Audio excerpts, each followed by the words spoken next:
Hi, everybody. We're just going to be giving it a couple minutes just to let everybody, just any stragglers join. We'll be starting the webinar here in just a couple minutes here. Appreciate you all joining.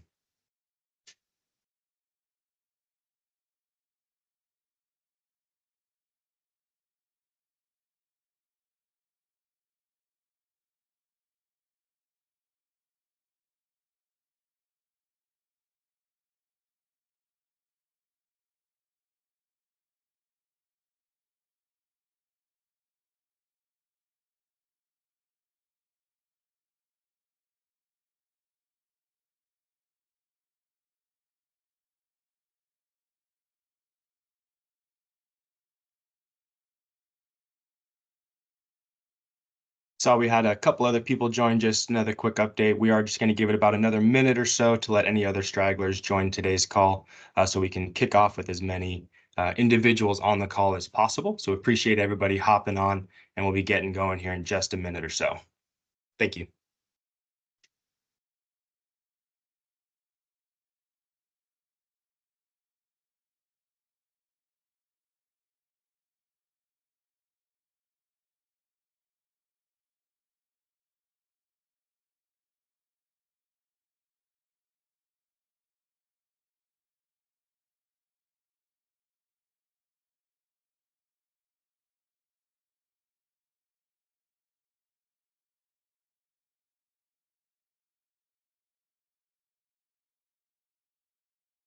All right. So we are 3 minutes past. We're going to go ahead and get started. We'll, of course, be letting individuals in throughout the call, but thanks everybody for joining. My name is Tom Wolf. I am the Senior Inside Channel Account Manager for the Western United States here at HPE Aruba Networking. So first, I want to thank you all for joining today's webinar. We're really glad that you were able to join us and really excited to present our new SSE solution, Access Security. So just a couple quick housekeeping items before we get going. This call is going to be recorded, and we'll make sure that everyone is provided access to this recording after the call. For today's call, everyone is muted, but we do really encourage you all to participate and ask questions via the chat box. We actually have a handful of individuals ready to answer those questions in the chat. And then for any of the more technical questions being posed in the chat, we'll be sure to address those live during the call.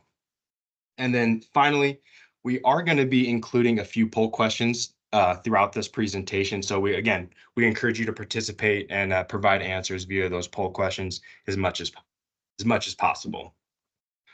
So for today's call, we have one of our regional sales managers, Hung Luong, who is going to be presenting and introducing you to the Access solution and how this is a great step on your zero trust journey.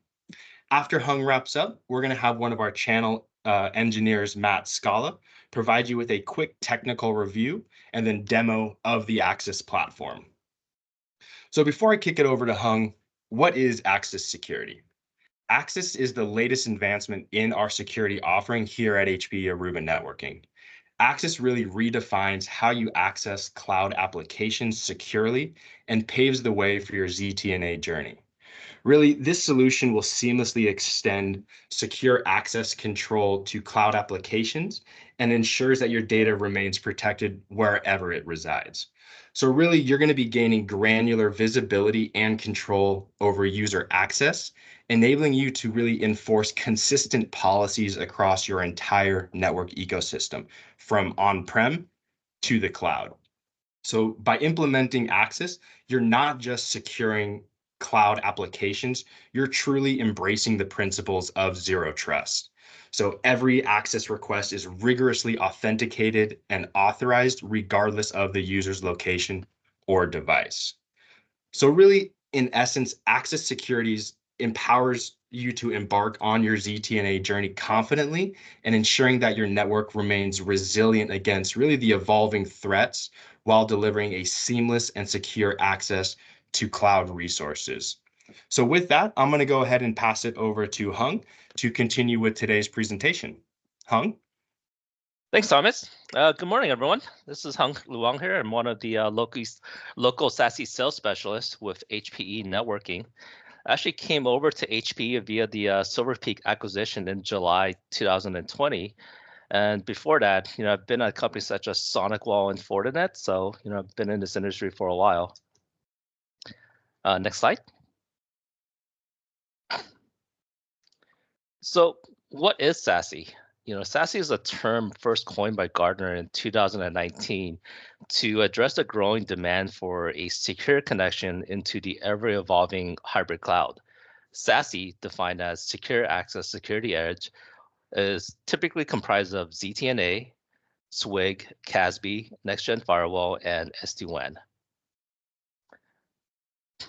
So let's take a walk back in memory lane. It wasn't that long ago when most enterprise had a headquarter, connect that via VPN to access all the resources locally. And in some cases, corporate IT would also have a VPN concentrator to provide access for people working from home. Gradually over time, started adopting cloud applications like Office 365, Salesforce, Workday, or ServiceNow. And then over time, people started moving data from the on-prem data center to AWS, Azure, GCP, just to add some resiliency. But during COVID, I think what everyone experienced was the workforce became more mobile. Everyone, instead of working in the office every day, was working at home and was only required to come in the office 2 to 3 times a week nowadays. The traditional security model with an appliance-based approach isn't sufficient for as companies increase their reliance on the cloud. And the traditional networking model of backhauling all traffic back from your spoke site to your data center in theory sounds secure, but you're actually exposing your corporate data center and creating an unnecessary bottleneck. Hackers are very much paying attention, and it's why you hear about new companies being compromised on a weekly basis. Next slide.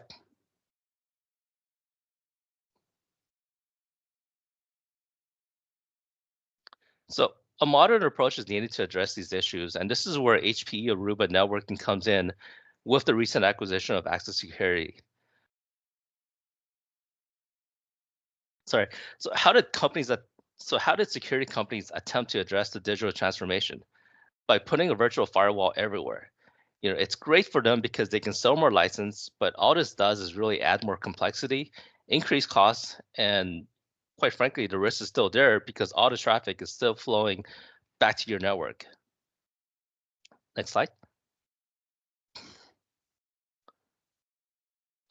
So a modern approach is needed to address these issues, and this is where HPE networking comes in with the recent acquisition of Access Security. We're able to deliver a unified secure service edge solutions comprised of ZTNA, secure web gateway, cloud access security broker, and digital experience monitoring under a single platform. One user interface and one policy. Some of our competitors will require a different platform for each features. So that means you will have to set 4 different policies with the same vendor. We can provide smart routing across 500 plus edges across 5 continents running on AWS, Azure, and a Google backbone. We will be able to deliver specific applications and data to specific users for what they need so that they can do their job without giving them complete access to your network and introducing unwanted risk. This will also greatly reduce the exposure in case that a user is compromised. We will be able to do all of this while providing the best user experience possible and help troubleshoot quickly if any issues do come up. So what are the benefits of deploying an SSE solution? Security is probably the number one factor, as one, you can reduce the attack surface and minimize the exposure. Imagine if you're renting a room out on Airbnb. With a traditional VPN concentrator solutions, you're giving the key to the renters to your entire house. They can roam around freely, go wherever they want, basically have exposure to your entire network. With an SSE solutions, you can limit access by only giving users to just what they need. The increase of productivity just cannot be understated. End users will enjoy the overall user experience more with our smart routing technology. Third-party contractors, new hires will be onboarded much faster, so you won't need to physically ship out a new laptop, as you can provide a secure access via our agentless options. Simplicity, we have a 30-minute test drive available to show how fast and easy you can get a production up by having a single platform for ZTNA, SWG, CASB, and DEM all in one place. It makes IT admin's job a lot easier to manage and troubleshoot. So, here's some examples of customers that are using Access already. Delta Dental deployed it to reduce the attack surface. UKG was in a Aruba Edge Connect customers. They were able to deploy secure access for 16,000 employees in under 2 weeks. And Robert Oglesby from VisionWorks said, I would give it an A+ for securing access to our applications, devices, and network. It does an extremely good job. Our security folks have analyzed it and tried to find loopholes, but they found none. So with this, I want to pass it over to Matt, and he's going to dive much deeper into the solution. Yeah, thanks, Hung. Hey, folks, Matthew Scala. So I support a lot of the partners and customers for everything across the Aruba portfolio. But of course, today we'll talk a little bit about SASE and SSE.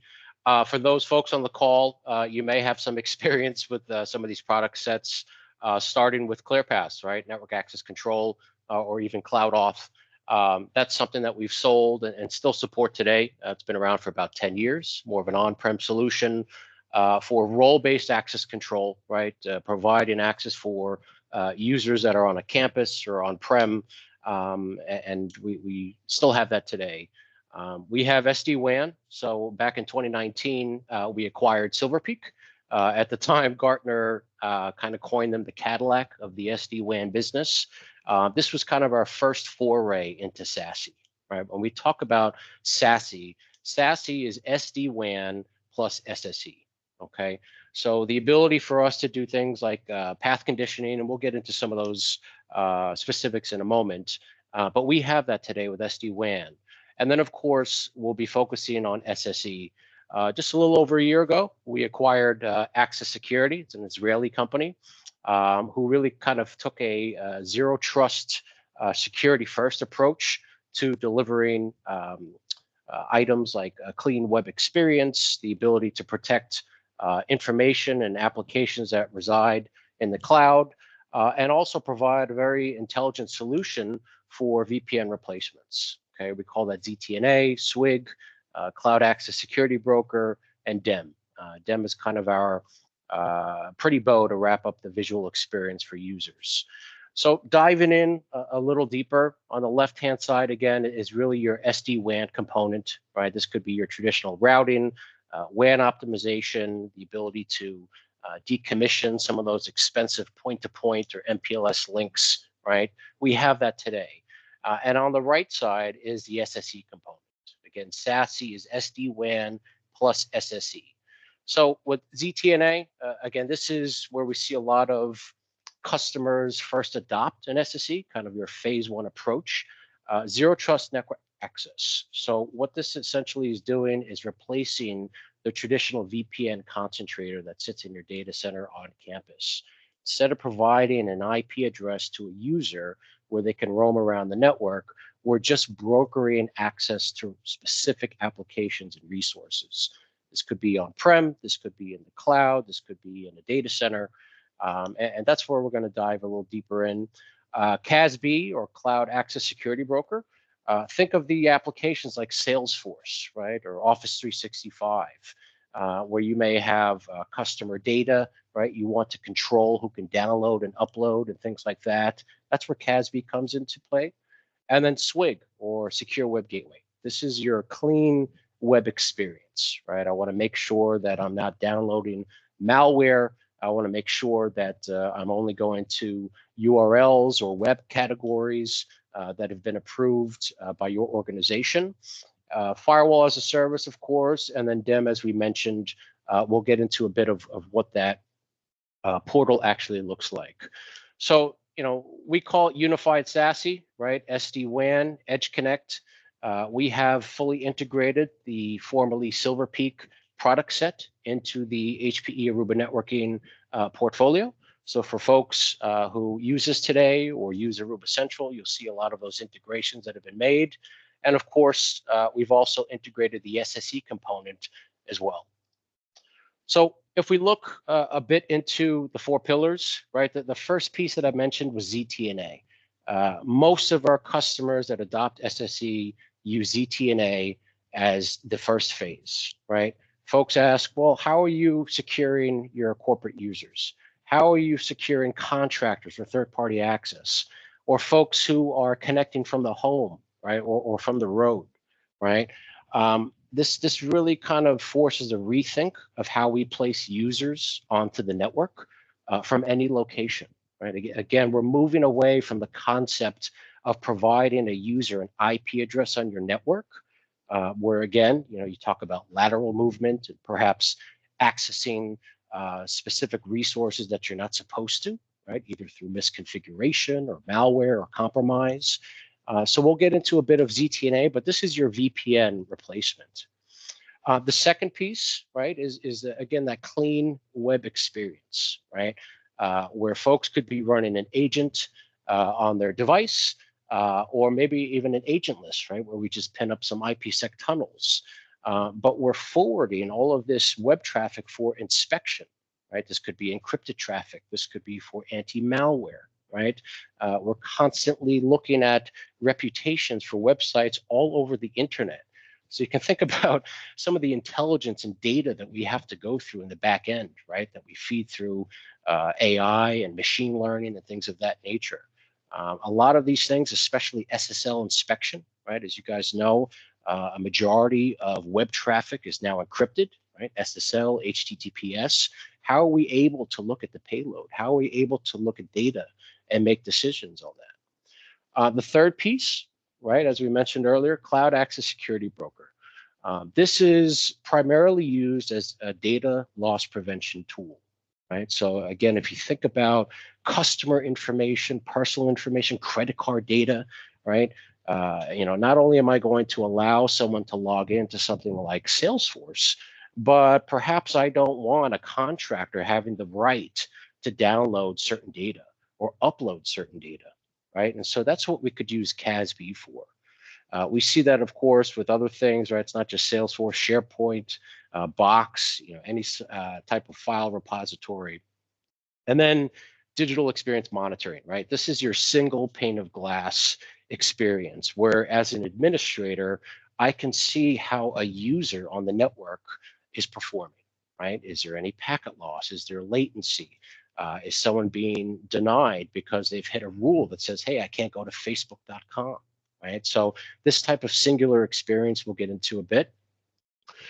This is a bit of an eye chart, but for folks on the call, right, you may be part of a smaller organization, you may be part of a much larger organization, but you can see here that, a traditional VPN architecture, right, typically you have a firewall or VPN concentrator that's sitting out on the internet, right? It's got an IP address. It's almost kind of like a doorbell, right, where bad actors and hackers can attempt to do things like denial of service attacks, right? And what sits behind that is a slew of appliances, right? As we mentioned, your VPN concentrators. This could be for your client VPN. This could be for site-to-site VPN. Perhaps you have some DDoS appliances, right? SSL decryption, as mentioned, right? The ability to decrypt traffic, that's an appliance in its own. Intrusion prevention and intrusion detection. And then you hit your internal firewalls and are finally given access to specific network areas, right? But as we mentioned, VPN concentrators, they expose the IP, right? You have a public IP address that's sitting on the internet, inviting folks to try and hack it, try to attack it. The other piece that we see is that in most cases than not, VPNs overextend network access. Perhaps there's an administrator, right? And he's trying to set up remote access for his boss and needs to get it done very quickly, right? We've all been there, and hurry up and get this done for me. And not only am I providing my boss access, but now inadvertently I've also provided him access to domain controllers or my networking equipment, my switches and my routers, right? So that could be a very large attack surface that we unintendedly implemented in the network. And so, when we talk about zero trust, when we talk about least privileged access, it really kind of points the way of a VPN replacement and a better solution. When we look at an actual, kill chain, right, or how a bad actor may compromise someone, of course, right? We've all gotten those phishing emails. It could be posing as Bank of America or some rich prince in, Africa, whatever it may be. But usually in that phishing email, right, there's an executable, and we could download that and install malware, right? That's our indicator of compromise. And so, of course, we have that inline content inspection, right? That secure web gateway that is looking and making sure that perhaps an attachment that comes in an email or a link that I'm going to click in a browser or URL, right, is safe for me to download. Oftentimes we see, right, once that malware is installed, that's where folks have the ability to move, right? We talk about lateral movement within a network. And so perhaps they, move over to the domain controller and they steal credentials, right? Maybe it's just a regular user that I've compromised, but now that I've stolen credentials, maybe I could function as a power user or even an administrator, right? And again, that gives us the ability to move laterally throughout the network. And then, of course, this is when you wind up on the news, right? You can steal patient data, you can steal financial data. We've seen even worse things if you think about like healthcare, hospitals, right? Ransomware, where the medical devices can't get onto the network until I pay ransomware. Literal lives that are on the line, right? If I don't pay this ransom. And so there's a lot of different ways that this affects people, right? Millions of dollars, reputation to your organization, people's lives on the line in some cases, right? So the ability to implement some of these controls here, right? Minimizing the attack surface, providing least privilege access, right? Only to specific resources that we want our customers or our users access to, and then data loss prevention, right? I may have access to Salesforce, but unless I have specific rights to download specific data, I'm never going to get a hold of that. Okay, so that's just a little walkthrough of the chain there. Looking at how we actually broker the connection, and this is an important concept to understand, right? For our SSE solution, users and customers can consume this as an agent-based solution and also an agentless-based solution. But once a user requests access to a specific resource, right? Hung and Tom earlier mentioned smart routing, right? We have the ability to take a user's request and route it to the closest POP, right? Because we don't want to just ensure a secure experience, but it needs to be very snappy, right? We're talking about latency and things like that. I don't want to have to route traffic, that's in Australia all the way to Germany when I can route it locally. Okay, so we smartly route that traffic. We identify the user, of course, right? But we go beyond just user identity. We have the ability, of course, to integrate things like two-factor and multi-factor authentication, but we're also coupling user identity with device identity, right? And this is important because maybe I'm Matthew at HPE, but if I try to connect from my personal iPhone versus my corporate Windows 10 laptop, I'm going to be given two different sets of access, two different sets of permissions, right? So there's a lot of context, right? User, device, what type of application, time of day, and this is fully configurable. Once that policy has been identified, yep, okay, I'm good to go.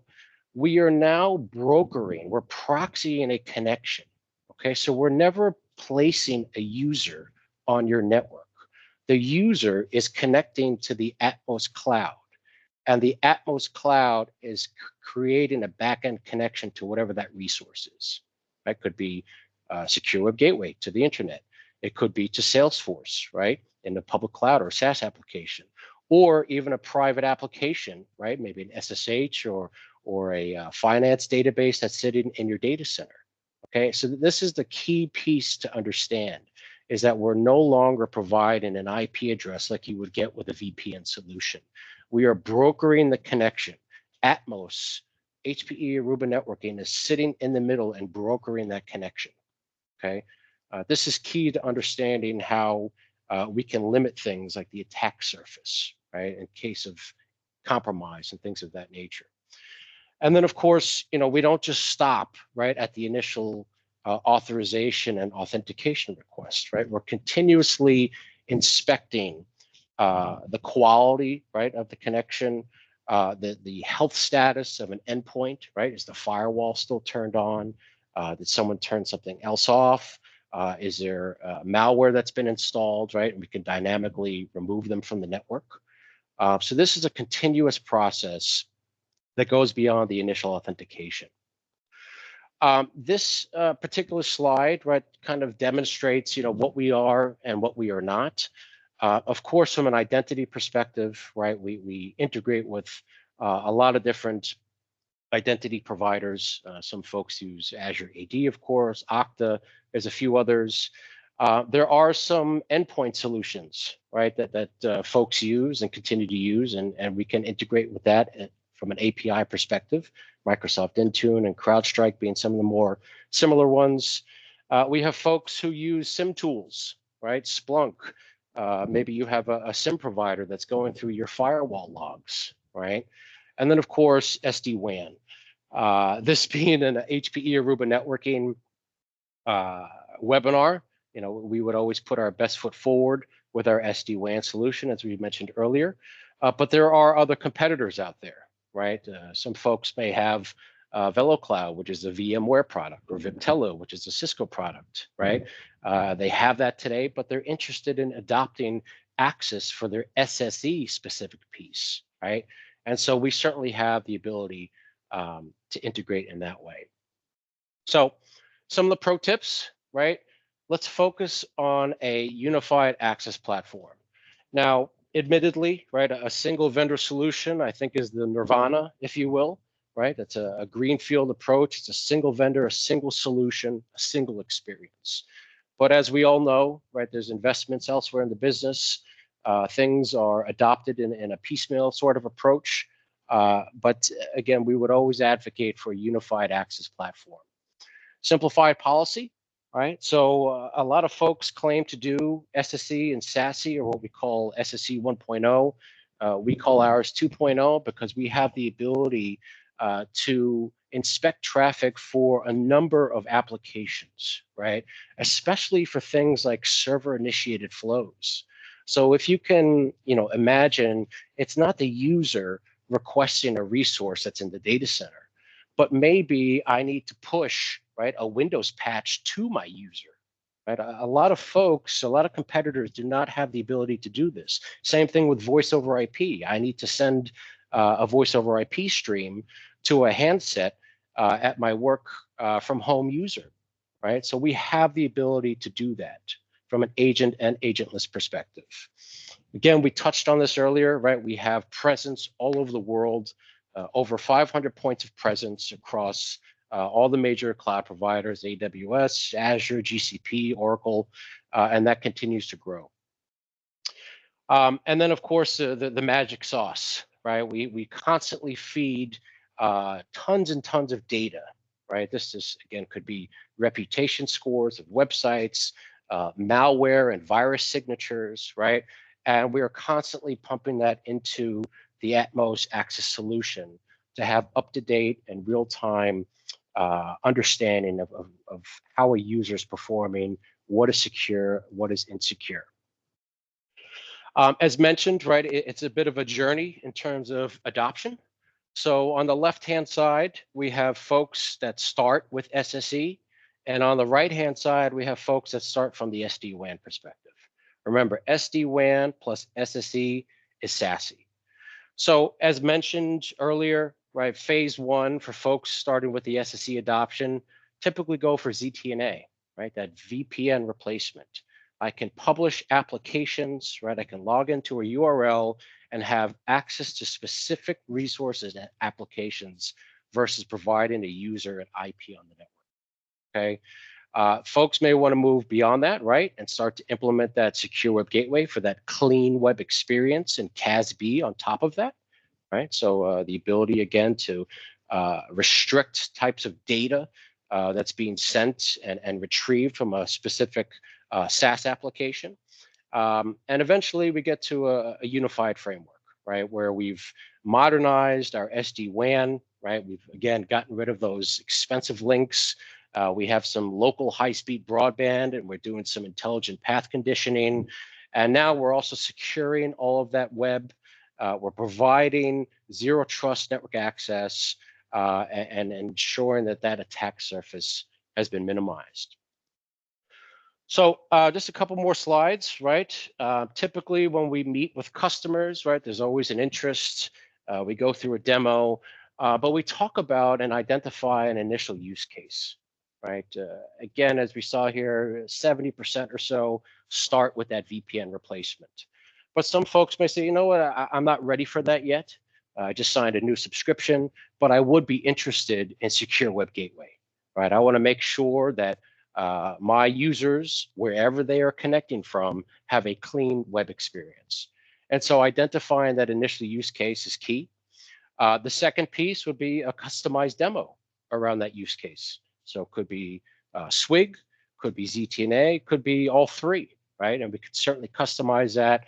And then, of course, create the value assessment, right? What are you paying today? What is the experience like? What are the operational challenges for the incumbent or legacy solution that an organization may be using? And how does that compare to what we're doing here at HPE Aruba Networking? So this is my favorite slide, the thank you slide. We do have a few minutes for a demo. Just checking on time here. Okay, I think we're good on time. But before we get into the demo, Tom or Hung or team, any questions in the chat, anything that we can point out, any feedback, anything at all? Yeah, absolutely, Matt. Yeah, we do have one question. Sabrina's going to be launching the first couple poll questions for everybody to address those as well. But we did have a question asking, are you still needing a VPN tunnel to connect to the Access Cloud? Yes, yes. So that's essentially how we provide connectivity to the Atmos Cloud. So from a secure web gateway perspective, right, we can do this a few different ways. For folks that want to run an agent on your device, right, Mac, Android, Windows, whatever it is, right, we will pin up an IPsec tunnel to the Atmos Cloud, right, and we will forward that traffic through a secure tunnel to the Atmos Cloud, okay? Alternatively, maybe you have a branch, right? And instead of installing an agent on every device, maybe you have your edge router there, right? Or your edge firewall. And this is where it becomes interesting because it could be any vendor firewall. Maybe you have a Cisco router, right? Well, you would just pin up that tunnel at the Cisco router, right, to the Atmos Cloud. And now you're protecting everyone behind the branch without having to install an agent. So the flexibility of consumption is the interesting part. For ZTNA, essentially what we're doing, you're opening up a browser window, you're logging into a portal, and you have your applications that are published there. So that's an HTTPS connection through a web browser that you open up, and we'll go through that in a bit. We'll demonstrate what that looks like. Hope that helped answer the question a little bit. Yeah, thanks, Matt. You get any feedback on those poll questions? Yeah, we've been getting some good answers here, but I think we can continue on with the demo portion. Still give some people some time to answer, but okay, perfect. yeah. Let me stop sharing, and I will move to the demo piece.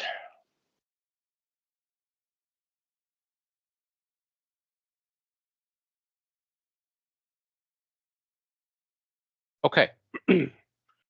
So this is the admin dashboard, right? We'll go through what it looks like from the experience of a user, but first we'll start from an administrator perspective, right? So when I log into my dashboard, of course, I have the ability to look at, folks that have logged in. In this case, you can see there's a number of users that have logged in.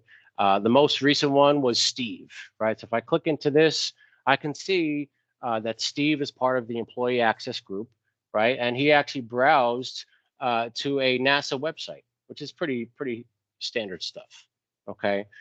We can categorize some of these things in terms of the type of users, what they're accessing here, right? I have a few different applications that I've set up. But when we talk about policy, right, this is where you can start to get into things like configuring web filtering, right? What type of applications I'm going to publish and things like that. So if I go to destinations, this is actually where I can go and create a new application, right? And you can see a lot of this is supported without the need to even deploy an agent, right? So if you think about, well, maybe I've got an RDP session or SSH server or database server, right? That's sitting in my data center. I can set this up, right? Publish it, single sign-on, whatever I want to do. And now when I log in as a user, right, this is exactly what I'm going to see here, right? So I'm going to log in just as an example here. Employee Steve. And this is the ZTNA piece that we're talking about, the VPN replacement, right? I can go to a browser, I log in, okay? Let's see, I have to refresh this.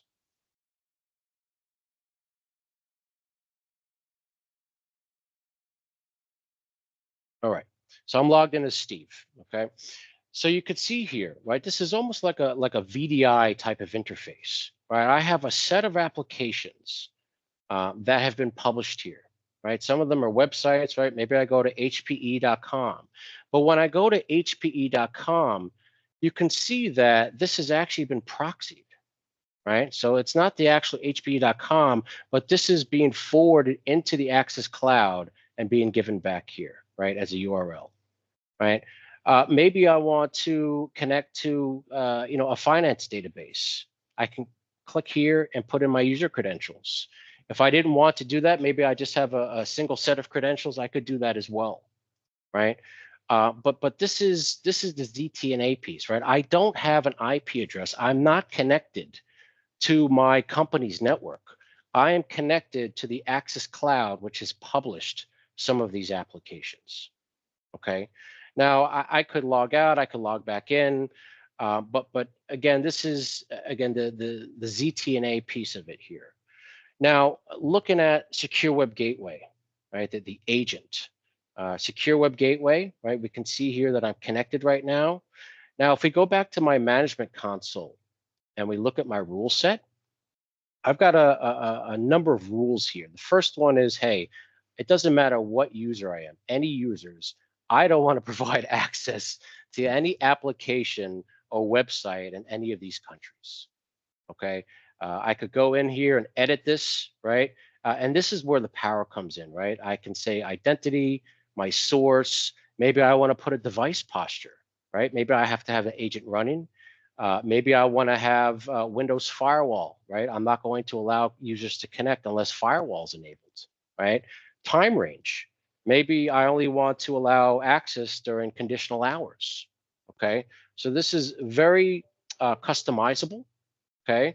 But you could see, right, with the agent on, I've created a rule that says for any users with the agent running, I'm going to block these destinations, okay? And this is, again, where some of the intelligence comes in. I don't have to go in and define individual websites and individual URLs, right? I've gone and said, you know what, gambling, pornography, and social networking, right? Access takes care of the rest of categorizing that. So I can create very simple rules, okay? So I have the agent running right now, okay? And let's try to go to facebook.com. Boom. We could see that that traffic was tunneled to Access, inspected immediately, and blocked, okay? Now, if I go back to my agent and I pause this, right? And I hit refresh, now I can get to it. Okay, it's really that simple. Now, of course, there are ways where you can just force this, right? Where folks don't even hit pause. I'm just demonstrating how this works, right? Maybe I want to try to go to gambling.com. Same thing, right? So we tried a social media site, we tried a gambling site. I'm probably not going to try and risk the gods and go to a pornography site. Someone will probably call me on that one. But you can see how this works, right? Another thing that I want to talk about is the real-time piece of this, right? So we can see that I am logged in as Steve Bellicino, if I go here, right, I know that if I go to my users, I have to find a set of users here, right? Steve, okay, is part of the employees group. So if I go back to my rule set here, okay, employee access, right? I'm going to provide them access to SaaS, approved websites, and finance, okay? So we can see here right now, I've got my SaaS applications, my approved websites, and I have the finance database. Well, maybe I go in here and say, you know what, for employees, I want to remove finance. Okay. I click submit, I apply the change, and immediately you're going to see within a few seconds the finance database disappear. And the point, and there you go. The point I'm making here is that you can enforce a policy change immediately without having to have the user reconnect and relog on, right? So immediately I say, okay, I've logged in, I'm part of employees. Well, I just made a quick rule. I said, you know what? No employees, I could do an individual user, are not going to get the finance database anymore. Okay, maybe I go back here, I say, oh, you know what? I made a mistake. I want to add the finance back in here. Okay, I can do that. And maybe I want to add some more things, IT apps. I click submit, right? I publish this change. We go back to my portal. Again, I haven't refreshed anything. I haven't logged in or out, but within a few seconds, now you can see, not only do I have the finance database back, but now I have an SSH server. I have Salesforce. I have my Windows server, right? So if I click on SSH server, right, I can use my desktop client. I can launch a new web, but immediately, right, we're brokering this connection.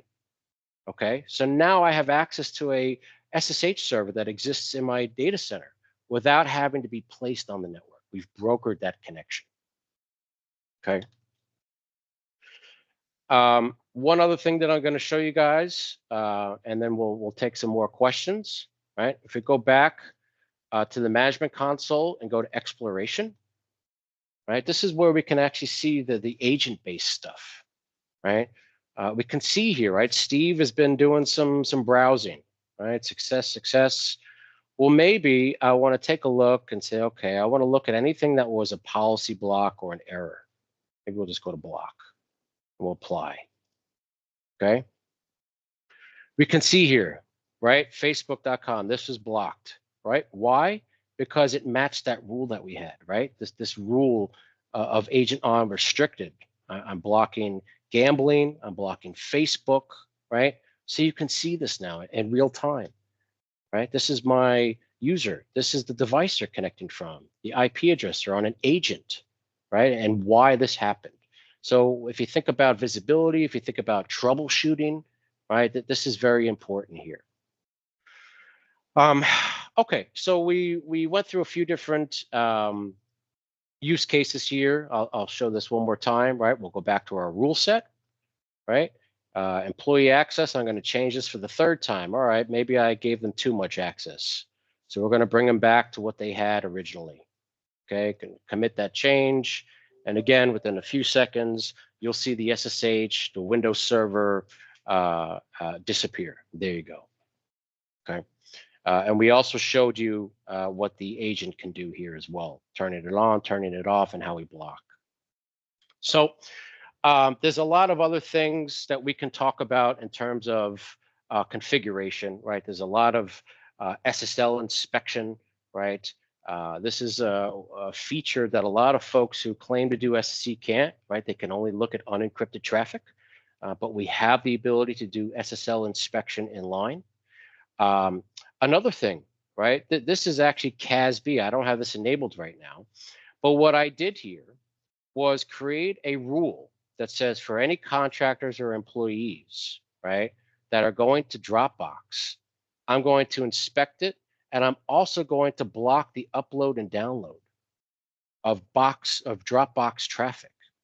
So if we go over here, right, let's go to policy, file security, right? We have file matchers here, okay? Dictionaries, where we can actually inspect. So for example, say I create a notepad file and I put a whole bunch of credit card numbers in there. We can actually inspect a file and look at the patterns and recognize that, hey, this is credit card information or personal information or date of birth, right?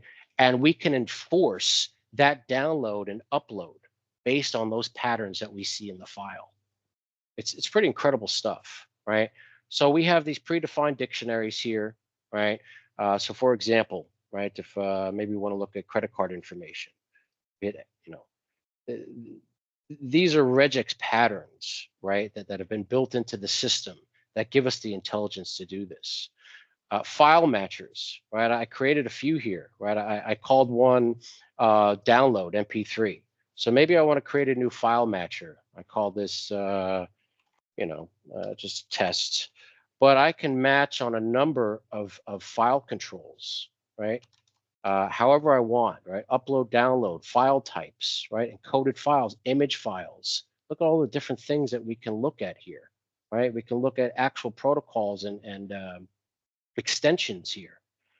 So very, very granular ways, right? Maybe file name or file maximum size, right? Maybe I can download things, but if it's over 2 megs, I'm not going to allow me to download it. So there's a number of contexts and metrics that you can use.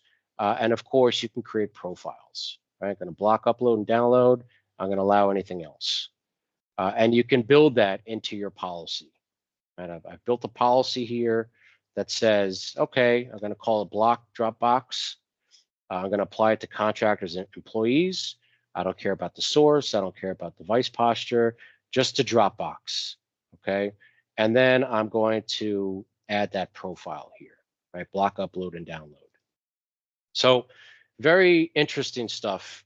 I know we jumped around a bit, but once you start, playing with this a bit, it's very intuitive, right? In terms of how you want to create roles, how you want to create rules, right? You can reorder this stuff however you want.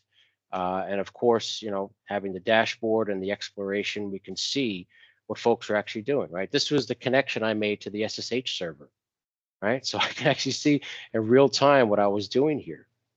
So this is for me very, very interesting stuff. A lot of competitors don't have this. I'll mention one last thing before I hand this back over to the team. We've all heard of Zscaler and stuff like that, right?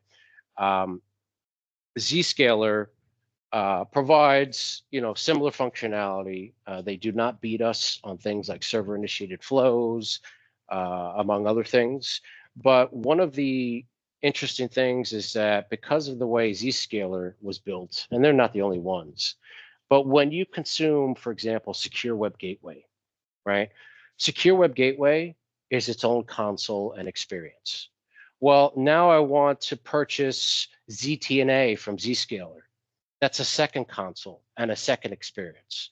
All right, well, now I want to do CASB, right? That cloud access security broker to protect all my data in SaaS applications. That's a third console, right? It's a single company, but you have literally 3 different administrative consoles that you need to manage for 3 different solutions. And as we just saw and demonstrated with the Access solution, it's all on a single unified dashboard. For the IT admins that are on this call, you can appreciate the fact that we don't have 3, 4 multiple consoles, each for a different technology silo. So it's a true single pane of glass, true singular experience. Use some of it, use all of it, integrate with other pieces of your infrastructure at your own pace.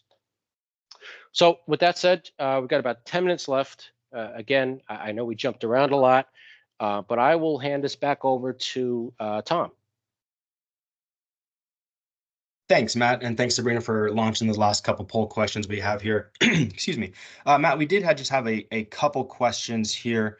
One is, can we control only browser traffic? Is it possible to filter non-HTTP/HTTPS traffic? You could filter any type of traffic that you want.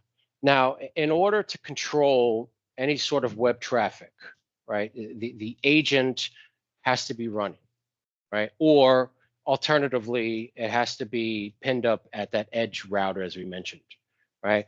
But you have the ability to block categories. You have the ability to web reputation, individual URLs. We can even get sophisticated in terms of how, for example, right? Maybe I want to allow users to connect to Gmail, right? But only for their corporate email accounts and not for their personal email accounts, right? So it's a bit of a corner case. Well, how do we block it or not, right? So we can actually say, hey, we're going to allow you to connect to Gmail, but only for your organization's domain and not for your personal email. So we can get very specific in terms of how we control that web traffic and access. Same thing with CASB, as I mentioned, right? All those different file types, extensions, file names. We're looking at those regex patterns, right? I can actually look into a notepad file or an image file, or whatever it may be, and look at those patterns and scan that file and make a determination. Yeah, this is credit card information. This is personal information. You're not going to be able to download that, right? So very granular control over what happens. Excellent, thank you. And then the last one, I hope this isn't kind of the same question, but how about controlling non-browser traffic when a user is remote? So, non-browser traffic, right? If a user is not using an agent, right, then it's just ZTNA, okay? Meaning they're going to log into a browser, okay? You'll have your published applications. Maybe you can publish some websites, and they can click through that like we demonstrated. But if they don't have any other control, they can just bring up their own browser, right? And then surf to wherever you want. And this is where you would want the secure web gateway experience, right? Either as an agent running on the device so that you have that control, or the secure web gateway sitting at your edge appliance, right? Hey, we're all sitting at a branch. I don't have an agent running, but however my traffic gets out to the internet from my branch, well, that's where the control point is going to be. Okay, so I don't have to necessarily run an agent, but I still have full control over who's going to get to where. Hopefully that answers that question. And then the last one that we have is, can you change the icons of the websites in the portal? Can you change the icons of the websites in the portal? Yes, there is customization, I believe so, in terms of how you can have that presented. There is some customization. The other thing that I would mention is that, we are a very open company in terms of we take feedback, feature requests, right? Corner use cases. And we can engage with our PLM and engineering teams and say, hey, this is a feature request, and we can build this into the next release.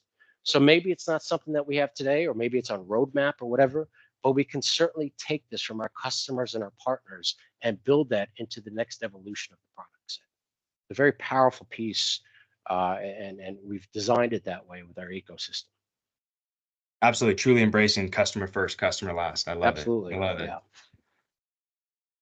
Well, I think that's all the questions we have posed in the chat. So really appreciate everybody with your participation, posing questions, engaging in the poll questions that we were able to provide throughout this call today. So really, again, to wrap up, I want to thank everybody for joining today's call. And I truly hope we were able to provide you with valuable information as you look to implement or build upon Zero Trust and SSE in your environment. So again, you will be receiving a follow-up email from us today after the call, showing you where you can access the recording of today's call. But really, we would love to continue this conversation with you on a more individual basis to really help us better understand your environment and how your organization can benefit from implementing access security today. So again, really appreciate everybody's time, and thank you for taking, an hour out of your day to join us and learn about our new SSE solution, Access Security. But I hope everyone has a wonderful rest of your day. Thank you, Matt. Thank you, Hung, and hope everyone has a great rest of your day. Bye-bye. Thanks, folks. Take care.